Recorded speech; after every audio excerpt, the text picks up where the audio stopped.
Hello everyone, তোমরা dinner নিয়ে খুব কনফিউজ থাকো যে ডিনারে কি খাবো।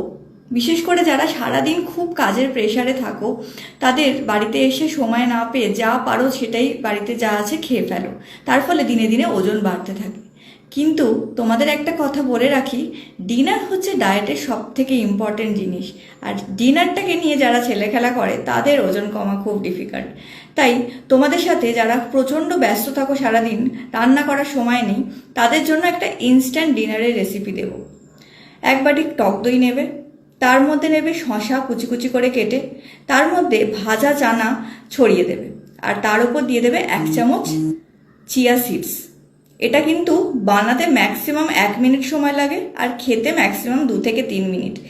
কিন্তু প্রোটিনে ভরপুর, রাতে খিদেও পাবে না এবং তোমাদের সাউন্ড স্লিপ হবে। ডিনারের জন্য এর থেকে ভালো অপশান আর কিছু হতে পারে না। আরও বিভিন্ন রকমের রেসিপি জানতে হলে আমার পেজটা ফলো রাখতে হবে আর এই ভিডিওটা শেয়ার করতে হবে, আর নিচে কমেন্টে লিখতে হবে ডিনার রেসিপি। আরও রেসিপি নিয়ে তোমাদের জন্য আসবো।